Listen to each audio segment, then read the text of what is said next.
Dzień dobry. Cześć. I've done 2 videos previously on the basic techniques of Polish Saber, so I thought today would round it off with the 3rd in the trilogy, which is basic parrying. Now I'll make a playlist, but in case you didn't see them, the first video concentrated on cutting with the fingers. The second video concentrated on the Molyneux. Obviously it's about cutting someone more than once. That's all well and good. However, what happens if you're the person they're trying to cut? So today, you know, we're not experts, but we'll give a few tips on just the basic parries of Polish Saber. Hope you enjoy. Watch out! Oh no! I wasn't ready. No excuse.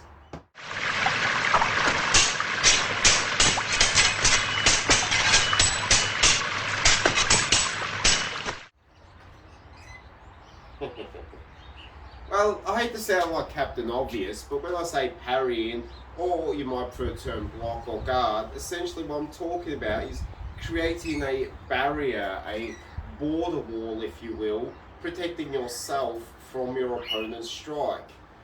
Now, this may seem extremely simple, and in a sense it kind of is, very straightforward. However, there's some nuance to it, which I hope to discuss in this video. Like I said, I'm no expert, but I think we can go over the basic 3 parries, well, technically 2, but I'll get to that momentarily, and talk about some of the finer details which are very important when you're starting out.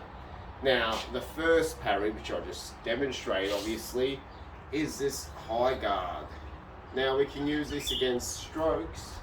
I'm coming down at you, hold it there, whether it's straight down or at an angle or at an angle. Now you can adjust it slightly the way she is, or you can just hold it in place, and if it's a good guard, it should protect you from each side.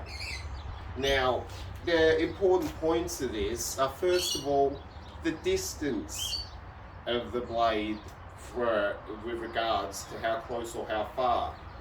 Now, if, for example, I'm going to cut high, and she keeps it way too close, directly above her head pretty much, like that, seemingly that works. However, my sword is just going to skid off and collect her, and especially her front leg. So some schools will practice a high guard where they throw it extremely high and they pull their front leg back to prevent that. However, if you've got the right distance, just a nice, do a proper distance now. Here, it's very hard for me to skid off and get you. So if it's too high, straight over the head, I can hit here and I can skid off quite easily. If it's a proper distance, even if I skid off, I've missed. Likewise, you can extend too far to the point your arm will collapse, because that is incredibly weak, and it's not even covering my head. So if you have it out too far, I'll get down to your height, I can still just about get the head if it's out too far. And even if it's somehow an angle I can't get the head, at this range from the body, the chance of their arm, or your arm in the case of you blocking, collapsing is very high, because that is incredibly weak. You're just relying on your shoulder muscle from taking all the strength, whereas if it's under here, there's a lot more. Now you'd notice I don't have my hand perfectly straight, but I have it back on an angle like that. This is a deliberate feature. Oh, very good. Now, essentially, any one of us who've dabbled with bench press would know that when you go to put up some plates, you do not hold the bar like this and try and push it forward like you're punching.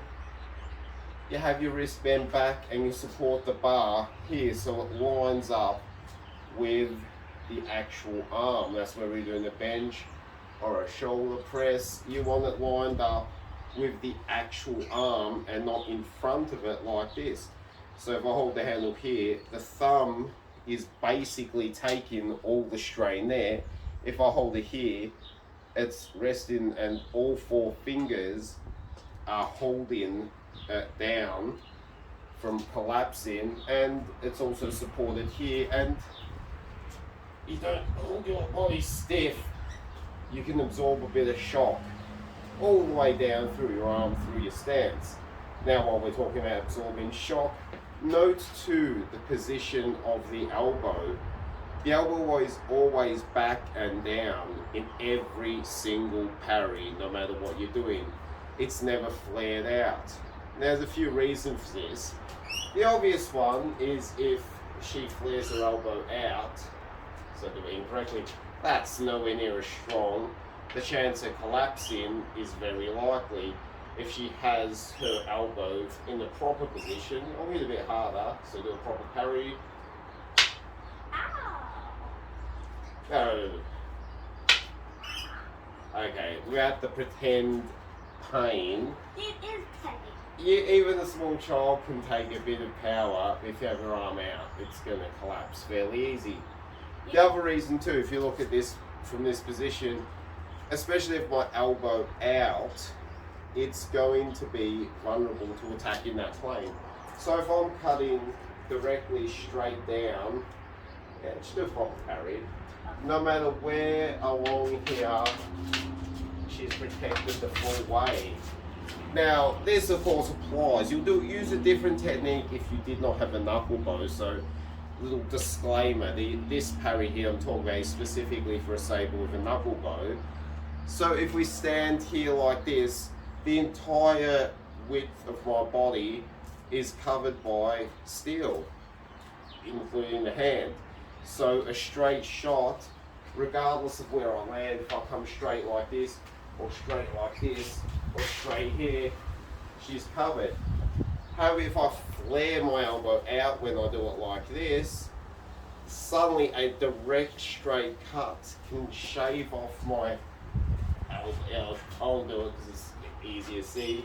So I stand like this, and she comes straight down and misses and hits this way.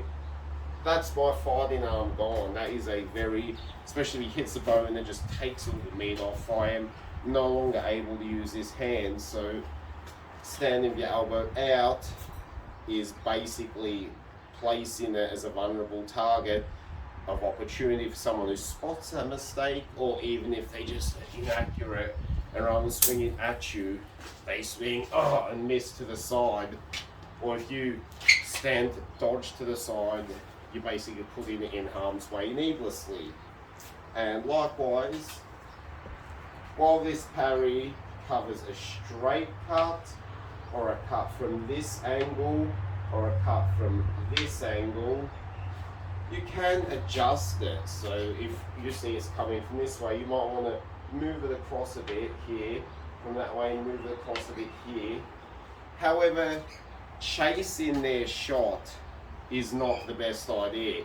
For example, if you see the shot, which the most common shot is going to come down here, and you're pushing across your body like this, rather than taking it this way, eventually you're going to expose that arm and they can pick it up, whether by chance or by deliberately noticing the mistake. So the key points, we'll do it together, is not too far away, not too high, wrist back, elbow down and in. That's it. And you should be able to parry most shots. Now, this can be adjusted, there's variations, but here is your basic position for the parry.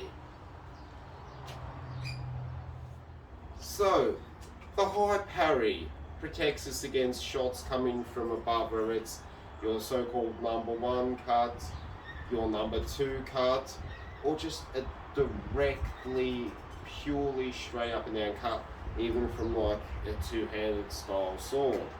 Like if you had a katana, like me. Yes, yes. So that's a good just go-to for whenever cuts are coming, descending, no matter what the angle. Oh. I thought you. Yes, never lower your guard to the opponent, especially if it's a devious one like that. Stop it. You lowered your guard. Yeah, but what about shots that are horizontal? Now, you can often, people will cut this way as their opening cut and then come this way and throw a horizontal cut, or sometimes people will fake high and go horizontal.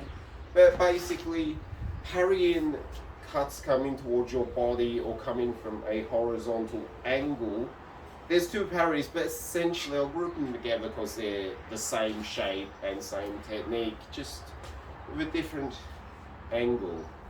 So here is your parry for this side. If you'll note, the elbow is in, the wrist has that slight bend. I can do it close to body where my elbow's literally supported on my hip, or I can extend it out. Now to cover this side, I can turn the waist and do a similar thing.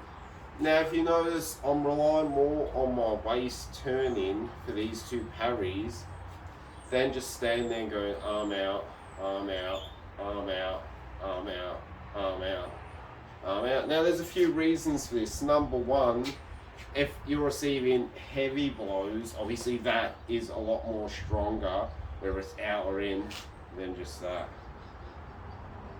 Especially a side that is nowhere near as strong as that, or that isn't as strong as that.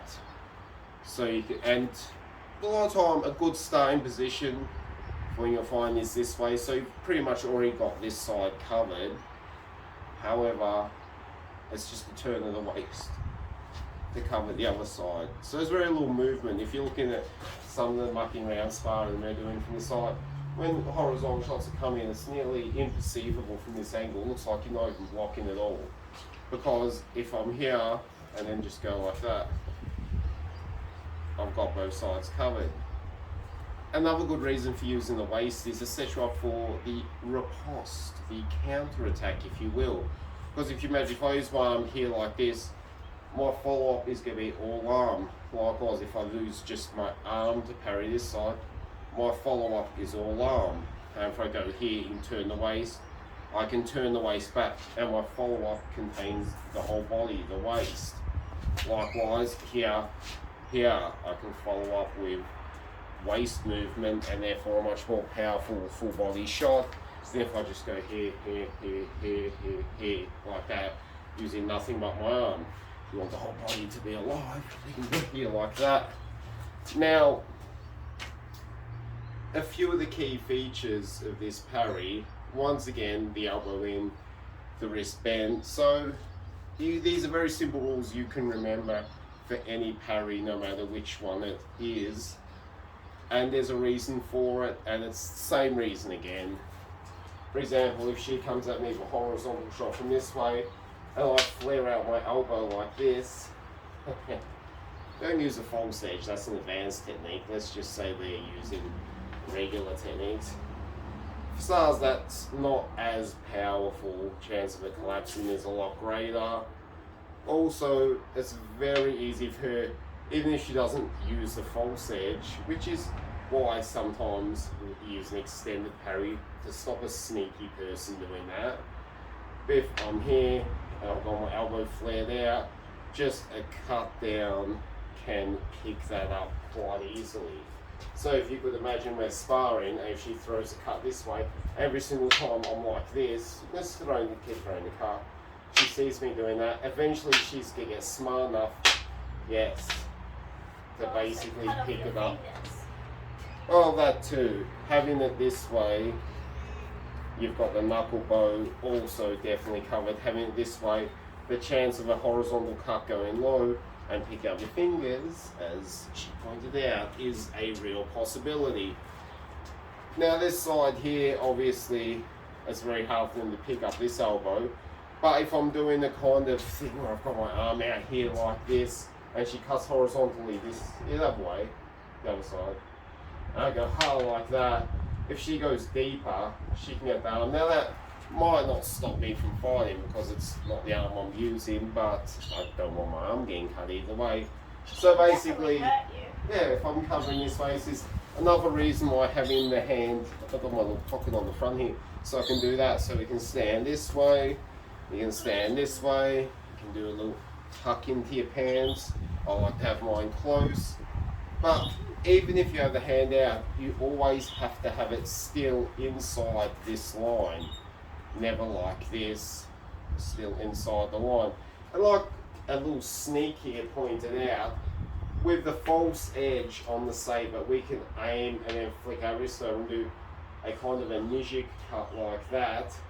So sometimes if you're fighting someone and that's a possibility, then that's why having the extended parry is a reason.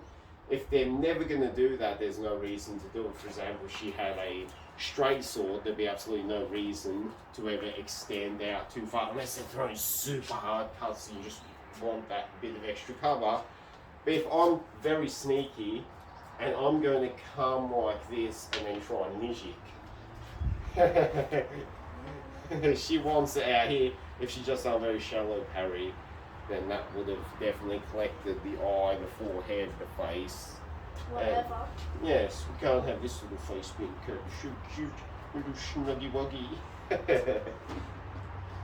And the height of the parry is another factor. Now, basically, that's a very nice height. For starters, they're sort of lined up with the hip. Now, everything below the hips, you use different parries and or a leg void either that way or even a full step back. And we're not talking about that, I'm only talking about the three most basic parries, the high and the side to side.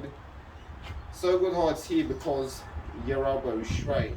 Anytime the elbow goes below straight, it is weaker, especially in the top line.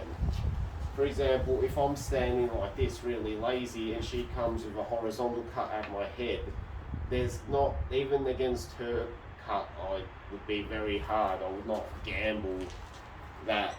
So having it here, basically in line with the hip bone and the elbow straight out, projected either side, that is a good height. Now, like I said, there's stuff you can do if they go low, which we're not talking about. So it pretty much has your torso up to your head, and especially the old throat area covered. So, when we're covering the sides, it is essentially the same shape, just which way? Like that.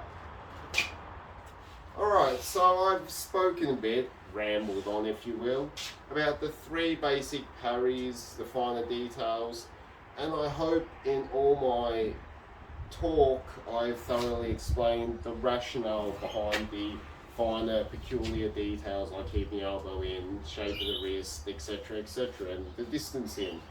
Now, that's all well and good for theory, but how do we put into practice? How do we look at the technique and then take it off to fight with it? Well, usually you have a step in between where you drill the technique, you practice the techniques individually or in groups, and that way you can get a feel for how they work and you're able to build it into a reaction and into a position you just hit in the right circumstance and don't have to think about.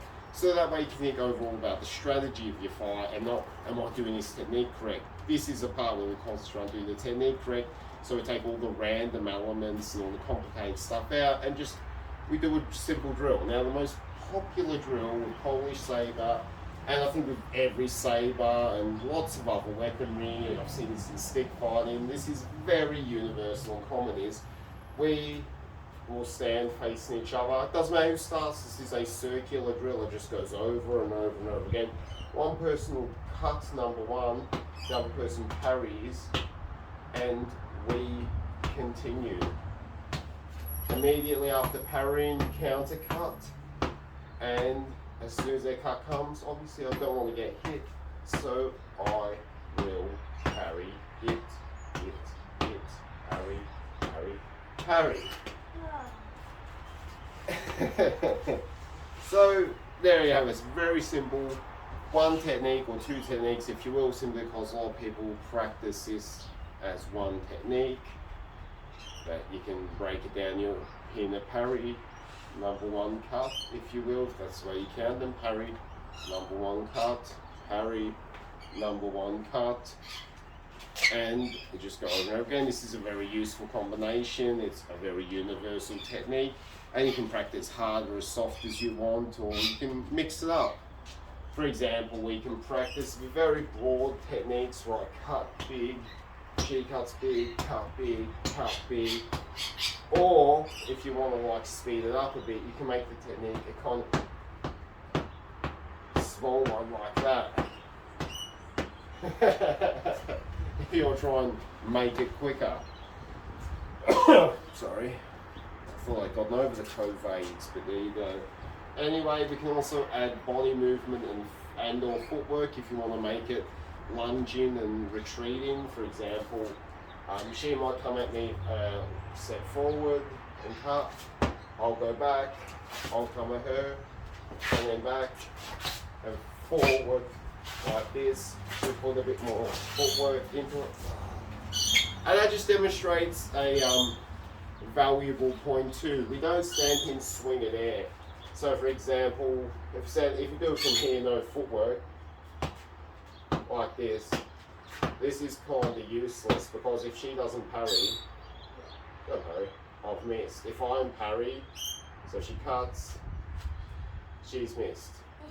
So we're not actually practicing the technique. A lot of people do air swing and protecting the air in front of them, and that doesn't teach you. That teaches you to have the block is dangerously extended, and also teaches you not to actually swing at someone. So should we standing at a range, because these are foam sabers, so if I get her, it's not child abuse. If she gets me, it's not going to break any bones.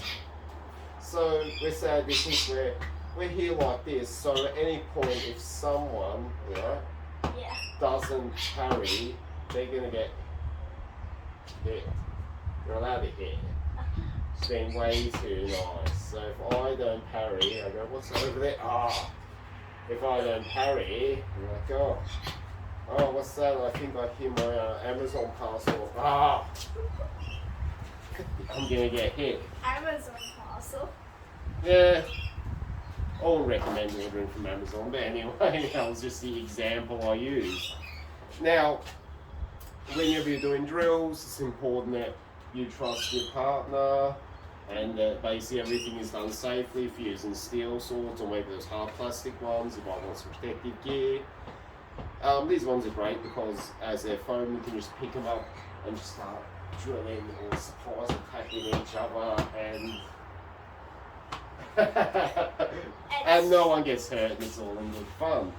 So that's the most basic drill. You can take it away, you can make your own variations to it and practice it whichever way you like, whichever way suits your style specifically.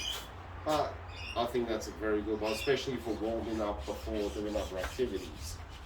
Okay, so that's all well and good for drilling the high parry. What about your parries that cover your sides? Well, we take the basic framework of that original drill and add to it. So this is the next level to the drill. Now, the basic framework, as in one person cuts, the other parries, they riposte, I parry, etc. Just taking turns one by one, circular pattern, still exists. However, not only do we add these sideways horizontal cuts, we also add an element of randomness, which is going to take us closer to building the responses and the reactions you need to spar in, and also giving you a chance to practice different cuts and trying to do them without showing your opponent your intentions. So this is getting us one step closer to sparring, as well as practicing a wider range of techniques. But these are still just the basic techniques we're going to practice, and you can go into a fun little game. So the way this drill goes is, doesn't matter who starts, we'll go for ladies first. We'll do one cut, I'll block. Now at this point, just stay still for a moment. I can do any cut I want, horizontally or vertically, basically. So I can do the cuts that will require a high parry, or I can do cuts that will require a sideways parry, whether it is hide the head or lower the body on either side. And it's up to her to read the situation and make the adjustment and choose which parry to do. So, for example, she'll cut, I'll parry, I'll come back with something random, she picked the right one. Now, she gets to do whatever she wants, and I have to recover myself. And that was kind of telegraphed, so I'll go here,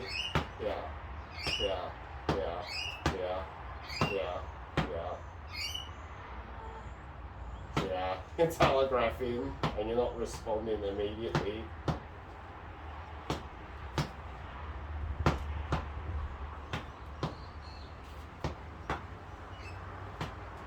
Good. You have to make a good choice on which one to do. That's right, you have to choose the right ones. For example, if I cut high and she blocks, and she comes, and then she winds up, and I think, oh, she's getting cut high, so I go high parry, but it's the sideways, oh, I've been hit. Just like in real life. Now, there is some nuance to the technique to keep in mind here. Now, for starters, especially with these parries here, if we're going to get really, really close to detail and talk about the action right down to the fingers, when I perform this parry here, if I want to strengthen it, I think about pulling equally hard with my index finger and little finger, and I'll make all four fingers catch it. I think about that. I don't think about all four fingers because you tend to ball up your hand. So I think about those two fingers pulling in. Then when I go to riposte, I loosen the index finger and tuck the little finger in the full way. So you pull both of them halfway when you're doing the parry, and you pull the little finger the full way and loosen the index finger as you riposte. So one drill without another person is you can practice parry, cut, parry, cut, parry, cut, parry, cut, like that. Fingers both halfway, full way little finger, relax the index.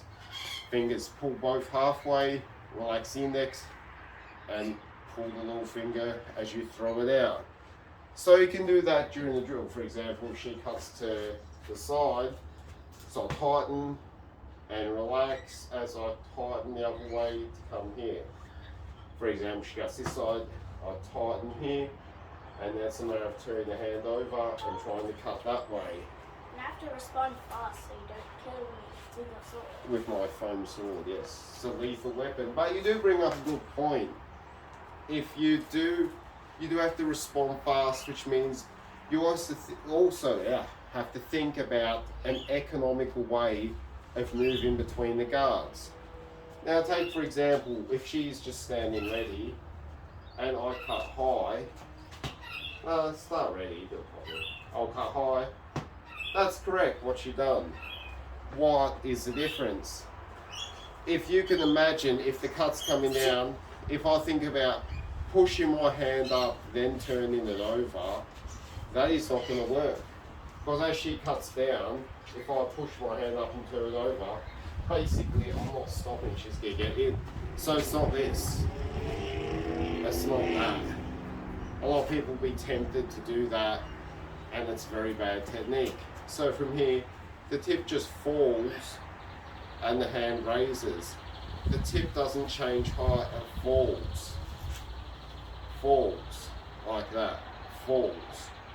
So you just drop the tip and push the hand up. So essentially the tip will just fall. It won't go up high and then come down. It will just fall as the hand goes up like that. Likewise, when you're inside the side, this is very hard to get incorrect if you're just turning your waist and pushing the arm out a bit either side. Basically, if someone cuts this side, I've already got the arm out a bit, I've covered myself, and then they throw a second cut. So for example, I'll throw a cut this way here like this and try and turn it over like that, which is a very fast move. So we get ready for it. Here, 1, 2, like that. It's very hard to mess that up because basically we're just pushing side to side. However, getting from high to the side. Now, for example here, I will not lift the tip, then pull the sword down like that. That's way too slow, so I won't go 1, 2. So I'm not going to go block, block, block, block, block, block like that. It's block here, here. So basically, I just let the hand fall and push the tip across. It's like the reverse version to that. Yes, exactly. Well spotted. So from here, I'll let the tip fall, push my hand up. Here, I'll let my hand fall and push the tip across. Very simple, like that. There's no gaps. It's not up and here, up and here. So it's not like this. That doesn't make any sense at all. So in order to keep it economical, from here it's 1, 2, 1, 2, 1, 2. Right here, this side here. Once again, the hand moves, the tip does not. So I don't go lift it and then pull it across. It's here, here, here, here. The tip itself does not move. I just swing the hand in. And likewise, the reverse from here, the tip does not move. I go like that. As from here, it's there. So basically, if you want to construct the blocks together from here, it'll be 1, 2, like this. Either way, from here, down here, here, here. You have to make it as small and as tight as possible. You don't strain the sword, then curve it back to where you want. The tip should always, if possible, not move. For example, the difference between here and the height of the tip here, it should be very stationary. Likewise here, the tip only moves a small distance.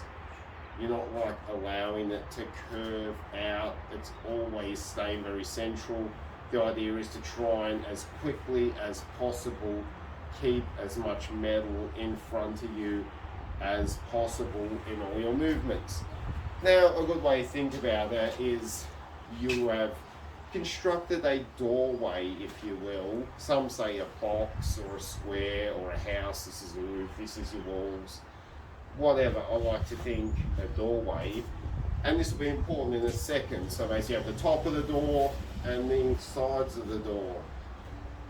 All very good. Now, the reason why this is such a good idea is because you always want the tip to be running along part of the doorway at the top, pretty much, for these blocks. So if you imagine this as the top of the door, it's in this corner, it's in that corner. Likewise here, it's in this corner. If I have to block this side here, it moves across the top to that corner. So I'm always following this box. Also, the other reason to think of it as a doorway is it's very easy to visualize the right distance. You don't want to be standing inside the doorway. You won't want to be standing far away from the doorway. You'll be standing just close enough to comfortably grab the doorknob. So you grab the doorknob. That is a good way of imagining the distance of the doorway from yourself. So you've built your little steel doorway, not a wooden doorway, in front of you here, comfortable distance where you can grab the door handle, and that is my no-no square. Anyway, I hope I didn't go on too long, and I hope this just is a good video for people like me who are starting out and don't have much access to, you know, local instruction. You get an idea on some basic ideas for a Polish saber. So we have, I'll make a playlist, cutting with the fingers, what I name to follow up. Now, if someone does it to me, I've got some basic techniques to cover myself against cuts from various angles. Anyway, I hope you have a good day. Bye for now. Papa. Okay, and yes, keep practicing. Okay.